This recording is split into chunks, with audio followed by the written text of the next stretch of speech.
আল্লাহর রসুল যদি বিরুদ্ধে চলে গেল, কিয়ামতের দিন যদি চিৎকার দিয়া ফেলল, রব্বি ইন্না কওমি ইত্তাখাযু হাযাল কুরআনা মাহজুরা, যদি বইলা ফেললো আর বাঁচারের কেউ নাই, কেউ বাঁচাইতে আসবে না। যদি বইলা ফেললো সুফকান লিমান গায়্যারা বাদি, কেউ বাঁচাইতে আসবে না। দুনিয়া যাই বলুক আজকে, আর কিয়ামতের সকাল পর্যন্ত যা বলতে থাকো, কাইতা রাখেন আমার কথা দিলের ভিতরে। মুহাম্মদুর রাসূলুল্লাহ বাদশা, হিসাব নিকাশের রাজা, ওই নবীর উম্মত আমরা, উনি ছাড়া বাঁচা যাবে না। উনি পক্ষে কোরআন দিয়া বুঝাইতেছি, কোরআন দিয়া যদি বুঝি আসে।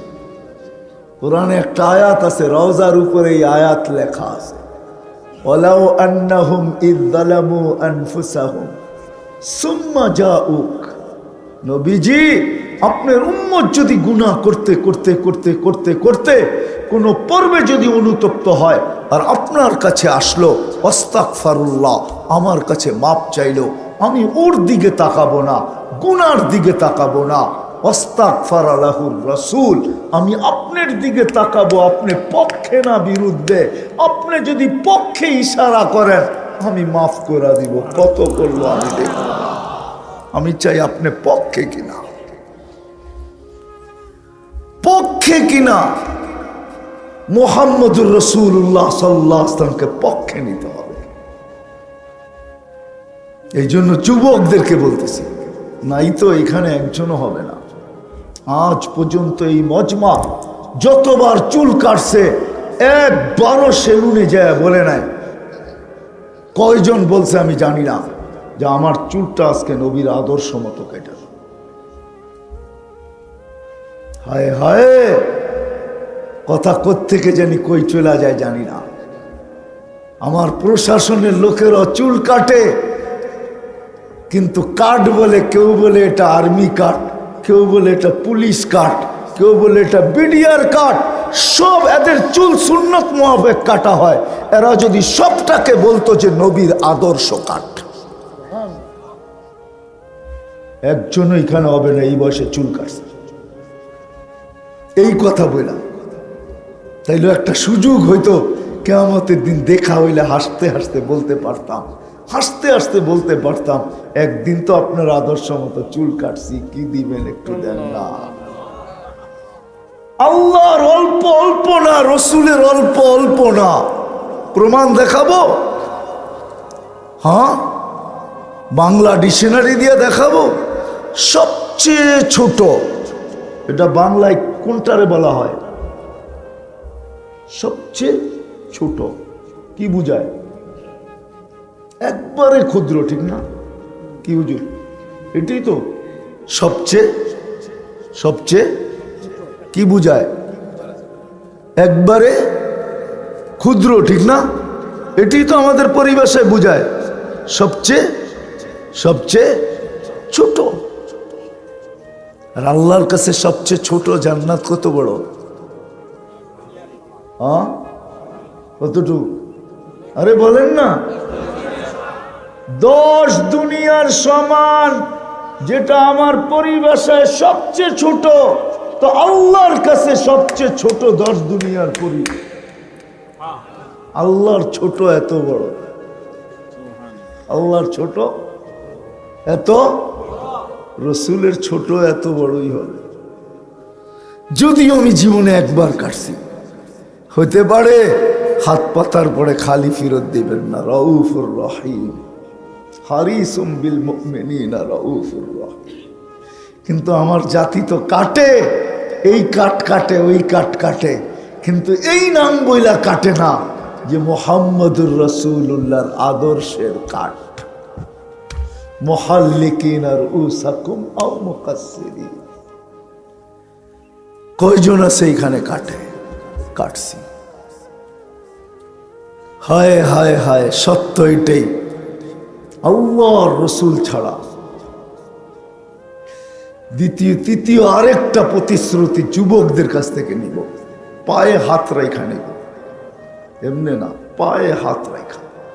তোমাদের নেটের বিরুদ্ধে আমি না, কিন্তু ভালো কাজে ব্যবহার করো, এটাই চাই। কিন্তু তোমাদের কাছে এই রমজানে আমি চাবো যে যুবকদের কাছে পায়ে হাত রেখা বলতেছি, খোদার ওয়াস্তে,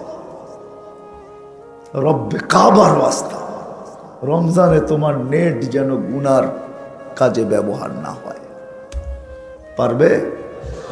হ্যাঁ, যে আমার নেট গুনার কাজে রমজানে ব্যবহার হবে না, এরকম কোন যুবক অঙ্গীকার করতে পারো দেখি যে রমজানে আমার নেট গুনার কাজে ব্যবহার হবে না? নামাও, আল্লাহ তোমার সহায়ক হোক। তুমি যদি পাক্কা হও তাহলে কি দিবে, একদিন দেখা হবে ইনশাআল্লাহ। দুনিয়ার হোক আর না হোক, জান্নাতে দেখা হবে, কিয়ামতের মাঠে দেখা হবে। ওই দিন তোমাকে জিজ্ঞাসা করব, যুবক কি মিলল? নাফরমানির কাজে আমি আমার নেটকে ব্যবহার করব না। আরেকটা সবার কাছে বলবো, রমজান আসতেছে, আমরা জানি না রমজান কোন মাস। আমি রমজানের আলোচনা করতে আসি নাই, তাইলে আলোচনার ঢঙই ভিন্ন হতো। আমরা জানি না রমজান কোন মাস এই উম্মতকে আল্লাহ দিয়েছেন। হায় হায় হায়, সবার কাছে পায়ে হাত রেখা দরখাস্ত, হাত জোর দরখাস্ত। রমজানে আমরা টেলিভিশনে চোখ লাগাবো না, পারবেন? রমজানে টেলিভিশনে চোখ রাখবো রাখবো রাখবো না? ভালো না খারাপ না, আমি বলতেছি ভালো জিনিসও দেখবো না, খারাপ তো নাই না, টেলিভিশনই চোখ রাখবো না। কে এইখানে পারবেন যে আমার বাড়িতে টেলিভিশন আছে, আমি যেরকম হোটেলগুলা পর্দা করে আমি আমার টেলিভিশনকে পর্দা দিয়া ঢাকা দিব? পারবেন? কে পারবেন দেখি হাত উঠান তো। চৌকো রাখবো না, টেলিভিশনও খুলবো না। খোদার ওয়াস্তে আল্লাহ এই দেশটাকে অনেক ভালোবাসে, আল্লাহ যেন নারাজ না হয়। আমাদের দেশটাকে আল্লাহ অনেক ভালোবাসে। আমি দুনিয়া ঘুরা বলতেছি, কিতাব পড়া না। দুনিয়াটা ঘুরা ৯৯টা দেশ দেখা আমি বলতেছি আমার দেশকে আল্লাহ ভালোবাসে, নাইলে এত বরকত এই দেশে থাকতো না। এই দেশে ১০০ টাকা দিয়া ছাতকেও দুপুরে পেট ভরে খাওয়া যায় না, যায় না? হ্যাঁ, ১০০ টাকা কয় ডলার? $১ এরকম। দুনিয়ার কোনো দেশে $1 দিয়া পেট ভরে খাওয়া যায় না। কয় সৌদি আরবে সস্তা, যারা উমরায় যায় ওদেরকে জিজ্ঞাসা করেন, $1 বাঙ্গাইলে 3 রিয়াল 70 পয়সা পাবেন। এখন এক বেলা খাইতে হইলে 10 রিয়াল লাগে, 10 রিয়াল। বাঙালি হোটেলে খাইতে হইলেও 10 রিয়াল। 10 রিয়ালে হয়? হয় না মনে হয়। ঢাকা শহরে 100 টাকার তেহারি দিয়া পেট ভরা যায়। তেহারি খাবেন, তেহারি। অনেকে খাইতেও পারে না, রাইখা আসে, পুরা খাইতে পারে না। 150 টাকা দিলে ভাত, পেট ঠিকা, ভাত, ডাইল, মরিচ, তেলে মরিচ ভাজা, এই 3টা ফ্রি। খালি 150 টাকা দিয়ে একটা মাছের পিস কিনবেন, ফেরিতে এইটাই খাওয়ান, 150 টাকায় পেট ভরা। এখনো আছে, বরকত আছে এই দেশে। আল্লাহ যেন নারাজ না হয় এই দেশটার উপরে। শতবার ভূমিকম্প আসছে, নড়ছে চড়ছে, পড়ে নাই। যা তুর্কিতে এসে শোয়া গেছে, ওই সেম মাপের ভূমিকম্প বাংলাদেশে আসছে 2013 সনে, 31st নাইটের পরের দিন। একটা টিনও কোনোখান থেকে পৃথক করতে পারে নাই। বিল্ডিং তো ভাঙবে দূরের কথা, মাটির ঘরে একটা সুতার দাগও দিতে পারে নাই। এটা আল্লাহ ভালোবাসে। করোনা আসছে, কোনো বিপর্যয় এই দেশে হয় নাই। দুনিয়ার কোন দেশে করোনার রোগীর দাফন কাফন বাংলাদেশের মতো সুন্দরভাবে দুনিয়ার কোনো দেশে হয় নাই। আমাকে বুঝাইতে হবে না, আমি কুইরা বলতেছি। আল্লাহ এই দেশটাকে ভালোবাসে, এই জন্য হাত জোর করে বলতেছি রমজান আসতেছে, কমসে কম রমজানের ইজ্জত রাখি। এই জন্য টেলিভিশনে চোখ দিব না। সত্য তো ইনশাআল্লাহ। হ্যাঁ, হায় হায়, রমজান আসতেছে, ইচ্ছা করলে জান্নাত লেখায় নিতে পারেন। হায়, আমার জাতি যদি এরকম হইতো। আমি তো কাঁদি, কিন্তু জানি না আমার কথা আমার জাতি পর্যন্ত যায় কিনা। আমার জাতি যদি এরকম হইতো, হয় সাতকে যদি কিছু লোক এরকম তৈরি হইতো যে আমরা দৈনন্দিন প্রয়োজনের জিনিস আনবো আর সাতকবাসীকে আমরা সাপ্লাই দিব, 1 টাকা লাভ নিব না। সাতকে বহু টাকাওয়ালা লোক আছে, ইচ্ছা করলে এরা পারে যে 1 মাসের জন্য আমাদের দোকান চলবে, যেই দামে কিনা ওই দামে বিক্রি, আমরা সাপ্লাই দিব। আর যদি ক্রেতারা এরকম হইতো ওই চাঁদের দেশের মানুষের মতো, আফ্রিকার যারা কিনতেন তারা হাদিয়া স্বরূপ কিছু দিয়া যেতেন, ভাই তুই লাভ নেস নাই, জান্নাতের আশায়, আমারও জান্নাত দরকার, আমিও তোর উপরে সহানুভূতি করলাম, তোকে আমি 10 টাকা বেশি হাদিয়া দিয়ে গেলাম। আমার জাতি যদি এরকম হইতো, করবো তো ইনশাআল্লাহ।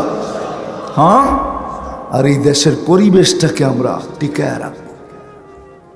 এই পরিবেশ যতদিন থাকবে এই মাটির সাথে বরকতের সংযোগ থাকবে। এই মাটি নড়বে চড়বে পড়বে না, কোনো বিপর্যয় আমাদের কিচ্ছু করতে পারবে না। আমি বিশ্বাস করি, যতই শুনি না কেন কানে, মাঝে মাঝে হাসি। বাংলার ইতিহাস তো কেউ জানে না, হয়তো 200-300 বছরের জানেন, 1400 বছরের আগে ইতিহাস তো আপনারা জানেন। এই দেশের মানুষ মুসলমান, ইসলাম এই দেশে যুদ্ধে আসে নাই, এই দেশে ইসলাম আসছে সাহাবাদের কাঁধে করে। আল্লাহ রসুল হিজরত করেন নাই, তখন বাংলাদেশে 4 সাহাবী আসছে। 4 সাহাবীদের চেহারা দেখা বাংলাদেশের মানুষ মুসলমান হয়েছে। আবু ওয়াক্কাস, ওহাব ইবনে মালিক, কাসেব ইবনে হুযায়ফা, উরওয়া ইবনে সাসা, 2 জন এখান থেকে চীনে গেছেন। আবু ওয়াক্কাস, ওহাব ইবনে মালিক, 2 জনের কবর এখনো চীনে চিহ্নিত করা আছে। আমাদের দেশে এখন 2 সাহাবী শুয়ে আছে, এদের কবর চিহ্নিত নাই। কাসেব ইবনে হুযায়ফা, উরওয়া ইবনে সাসা বাংলার মাটির নিচে শুয়ে আছে। এই পরিবেশ যতদিন আমরা ধরে রাখবো, এরকম কোরআনী মাহফিলের পরিবেশ, মসজিদের পরিবেশ, মাদ্রাসা মক্তবের পরিবেশ, হেফজোখানার পরিবেশ, দিনদারি পরিবেশ, পর্দার পরিবেশ, যুবকরা আল্লাহর ভয়ে লজ্জাপতির মতো গুটায় গেছে, এরকম পরিবেশ, যেই পরিবেশটা বর্তমানে আছে, এটা যতদিন আমরা ধরে রাখবো, কসম খোদা বাংলাদেশে কিছু ঘটতে পারে।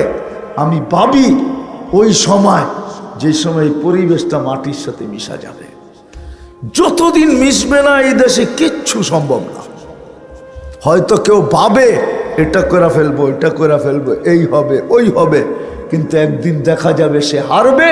আল্লাহ এই পরিবেশের কারণে এই দেশের মাটি জিতবে। বিশ্বাস হয় না? আমি মরা যেতে পারি, লেখা রাখেন, এই মাটি জিতবে। আপনি জানেন না এই মাটি কোন মাটি, এই মাটির ইতিহাস জানেন না। এই জন্য পরিবেশগুলো আমাদেরকে ধরে রাখতে হবে। এটার জন্য যদি আমাদেরকে কিছু দিতেও হয়, সময়ও যদি দিতে হয়, সময় দিতে হবে। অর্থ যদি দিতে হয় তো অর্থ দিতে হবে, জান লাগবে না। আমার বিশ্বাস এই জমিনে জানের দরকার হবে না। সাহাবা জান দিয়া গেছেন 1400 বছর আগে, নিজেদেরকে শোয়া গেছেন। আল্লাহওয়ালারা দূর দূর থেকে এসে জান দিয়া গেছেন এখানে। এই জমিনে আর জান লাগবে না।